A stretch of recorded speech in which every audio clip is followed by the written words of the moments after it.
आमिर डोगर साहब, आप कहते हैं जी मुल्क में नए इंतखाबात करवाए जाएं, तो जब चीफ इलेक्शन कमिश्नर ही जो है वो एक ऐसा बंदा आएगा जो इलेक्शन अपनी मर्जी का कराएगा, तो फिर क्या फ़ायदा होगा? ये ग्रैंड अलाइंस बनाना अपोजिशन का, नए इंतखाबात का मुतालबा, आपको तो कुछ भी नहीं मिलना। जी मीर साहब, मैं दो बातों पे पहले क्विक रिस्पॉन्ड करूंगा। एक तो मेरे भाई ने जो कहा पार्लियामेंट की सॉवरनिटी, पार्लियामेंट बड़ी सुप्रीम है।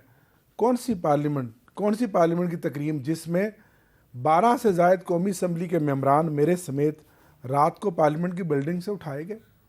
दुनिया ने देखा, आपने देखा, आज तक कुछ हुआ?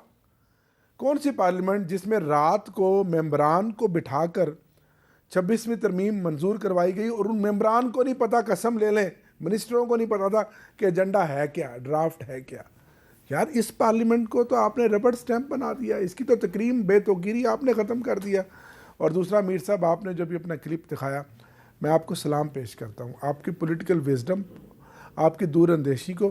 ठीक है 13 में भी धांधली हुई होगी, 18 में भी हुई होगी, 8 में भी हुई होगी, कितना होता है 10-15%। यहाँ तो 10-15% की बजाय 90% धांधली हुई है कि 17 कौमी असम्बली की सीटों को जीतने वाली पार्टी ये अब आपका मौक़िफ़ है, हमारे ऊपर मुसल्लत कर दिया गया। कौन नहीं जानता फॉर्म 47 की मौक़िफ़ है। लेकिन इस इलेक्शन में मुस्लिम लीग नून वाले भी जो है वो बलूचिस्तान में कह रहे थे हमारे साथ धांधली। सर वहाँ पैसे लेकर सीटें बेची गई हैं। केपीके में भी यही हुआ है। केपीके में भी यही हुआ है। केपीके में भी जो सीटें ली हैं पीटीआई से छीनी गई हैं, वो इसी तरह छीनी गई हैं, सबको पता है। और बलूचिस्तान में भी यही कुछ हुआ है, सबको पता है। पंजाब में हुआ है, लेकिन पंजाब में मैं आपसे सवाल कर रहा हूँ, चीफ इलेक्शन कमिश्नर की तकर्री नहीं अगर होगी, इलेक्शन कमिश्नर तो इसी तरह चलता रहेगा टिल फर्दर ऑर्डर। 26वीं तरमीम में इन्होंने ये क्लॉज मंजूर इसलिए कराई है कि इससे ज्यादा बंदा कोई सूट नहीं करता। अब और रह क्या गया जो ये उससे और कराना चाहते हैं? और क्या हमारी ये जान लेंगे कि वो एक आईनी इदारा जो आपके ऑफिस के बिल्कुल सामने है, करीब बराबर है, उसका तकद्दम, उसका वकार, उसकी सेंटिटी खत्म कर दी है। इस इदारे ने तो रहना है जिसने बेस है। सर 5 साल के बाद आपको एक वोट की पर्ची का हक मिलता है, आप वो हक भी अपनी मर्जी के मुताबिक इस्तेमाल ना कर सके तो फिर कौन सा वोट, कौन सी जमहूरियत, कौन सी चीफ इलेक्शन कमिश्नर या इलेक्शन कमीशन ऑफ पाकिस्तान की कारकर्दगी रह गई है? 5 साल के बाद अगर आप एक वोट देते हैं और उसका रिजल्ट उस आपकी उमंगों के मुताबिक ना निकले तो फिर सर कौन सी जमहूरियत रह गई? फिर तो जिसकी लाठी उसकी भैंस है, दोस्त है, धांधली। तो अभी लाठी इनके पास है, सर लाठी कल लाठी आपके पास थी। सर अल्लाह ना करे कि इस तरह हो आने वाले दिनों में, हमेशा के लिए। इसी तब्दीली की तो हम बात कर रहे हैं ना। नहीं तारिक फजल चौधरी साहब, वक्त को तब्दील होते हुए देर नहीं लगती, तो अगर इस तरह से अपनी मर्जी का चीफ इलेक्शन कमिश्नर लाया जाएगा तो कल को हो सकता है आपके साथ भी यही हो जो अभी ये रो रहे हैं। देखिए पहली बात तो ये है मीर साहब कि मुशावरत से लगाएंगे।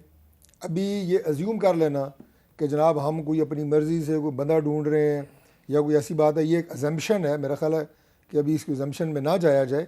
अगर ये संजीदगी के साथ मुशावरत पे आते हैं, बात करते हैं तकर्री के हवाले से, तो हम बिल्कुल तैयार हैं। अगर आप कादी फाइसा को लगाने की कोशिश करेंगे चीफ इलेक्शन कमिश्नर, तो फिर तो ये नहीं मानेंगे। नहीं, अभी तो कोई ऐसी बात ज़ेर गौर नहीं है, मैं आपको बिल्कुल यकीन से ये बात कहता हूँ।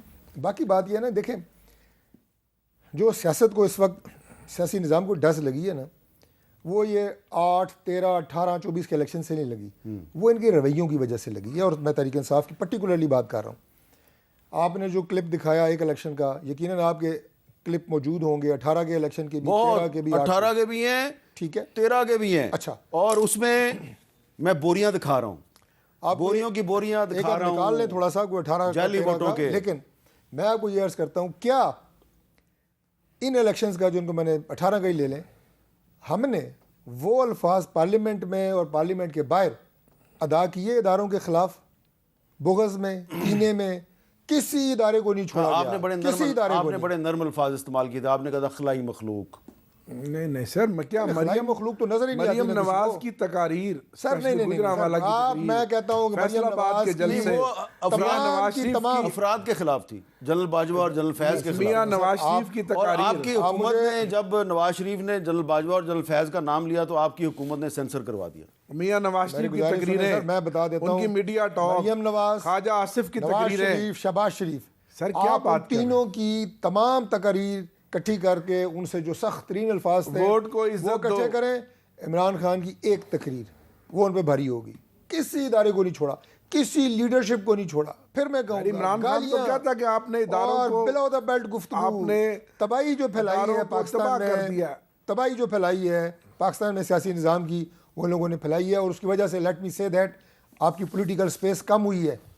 आप जो बात करते हैं ना जमहूरियत की, उसकी तबाही इन लोगों ने अच्छा सर, निकाली चलो है। पॉलिटिकल हमने नहीं स्पेस निकाली। आगे बढ़ा लेते हैं, चले हम पीछे की तरफ नहीं देखते। आप मुज़ाकरात की बात आए- हमने की, आए आए बैठे, नेक नियति अभी से निकल आगे आएगी। की तरफ बढ़े और एक ऐसा न्यूट्रल और ऐसा क्रेडिबल बंदा लेकर आए चीफ इलेक्शन कमिश्नर के लिए। नाम हम मुशावरत करेंगे, तैयार हैं ऐसा हम नाम हो जो मुशावरत के लिए। क्रेडिबल हो, क्रेडिबल जो क्रेडिबल नाम हो, जो किसी के पीछे से स्पॉन्सर ना हो, जो किसी एजेंडे के तहत ना आ रहा हो, आप लेकर आए। आपकी नीयत का पता चले, आगे चलते हैं, मुल्क में तो आगे उसके बढ़ना पीछे है। कोई शेख रशीद अहमद ना हो। सर और भी बहुत सारे अवामल हो सकते हैं ना, इनको तो कुछ भी नहीं पता ना। अच्छा जी, मैंने यहाँ पे एक इनको ब्रेक तो लेनी लिखे है लिखाई। और ब्रेक के बाद बात करनी है। ट्रांसपेरेंसी इंटरनेशनल की रिपोर्ट आ गई है जी, और वो रिपोर्ट बहुत कुछ बता रही है, उस पर बात करते हैं।